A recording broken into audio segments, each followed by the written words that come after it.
Well, sometimes when we get so busy, we feel like we can't get our life organized, so we need some help to get out of that. So right now, we have some simple guidelines with our organizing expert, Brenda Prinzavalli, and she's here now to tell us these different things, these great tips that we can all put into our lives to make things a little bit easier, because it can get a little stressful sometimes. So thank you so much for being here. My pleasure. So let's talk about a task list and explain what that is. Well, so many times people just start and write out a whole long list of things that are just off the top of their mind.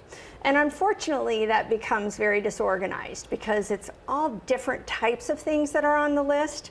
And then, you start to scratch them off, and then the list gets messy, and then you want to do a new one and such. So one of the very first things to be most organized is to decide what type and style of task list you want. Mm-hmm. And that is, what is it organized by? So for example, it might be when. It might be that this is something that you need to do today, something you need to do tomorrow, this week, this month, this quarter, this year. So if you start to break it down that way, it's easier to know that the things that are later this month, you don't need to really focus on them today.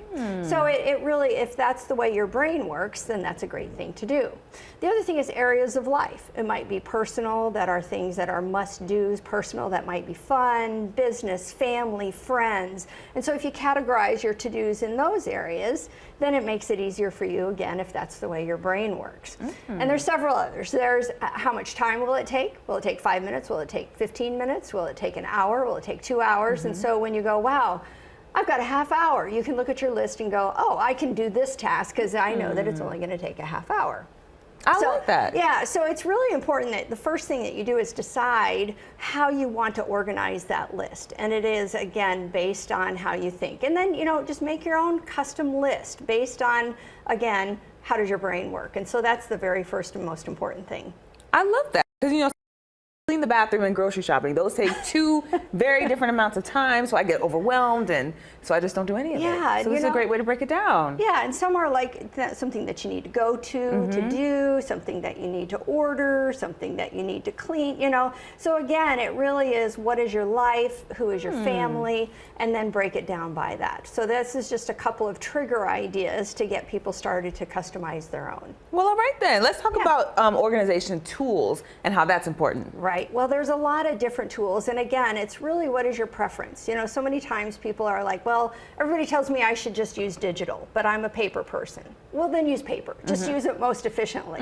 And there are some things that are pros and cons about paper, and let's just do that one real quick. And one of them is the Post-it note. And there are certain rules that you need to give yourself about a sticky note, and that is, it's something that just has to happen like right away. Like, take the chicken out of the freezer, in the morning, or put this in the car, so that it's a one and done and the note goes away. There's nothing worse than having a computer monitor that is, framed in Post-it notes. So that's one of the things. And the other is, if you're a paper person, there are a lot of little notebooks that have different tabs down the side.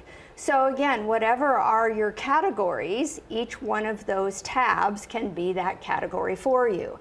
And that's really helpful to write them down. And the other thing about, yes, it is paper, and one of the things that I like to do in a book like that is that when that page is complete, because there are, usually a variety of things on it, is you just clip the corner, then you know that page is done. So as you're looking through that notebook, you know that you don't even have to look at it, just move on and go to the next page. All right. Yeah. So how do we put all of these great ideas together? Yeah, well, it's picking out what is your task, or what is your style, and then what are the tools that you use. And it might be that you want to incorporate some digital and you want to incorporate some paper, but you just have to have that line in the sand and say, these things live in the digital world and these things get to live in paper. And you don't ever want to duplicate them or cross them over, because now there's a chance either you'll miss it, it won't get on the list. And again, there's so many great digital tools out there. Find an app that's really great and fits your style.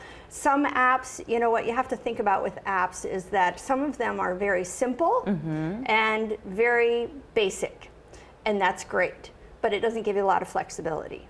The more flexibility that an app will give you, a lot of times the more complicated it is. So again, you have to figure out what is your digital skill level, and what do you want to take on in that area. Great. All great stuff as always, Brenda. If people want to find you, where can they find you? Website is balorg.com. Easy enough. All right, Brenda, thank you so much. Thanks.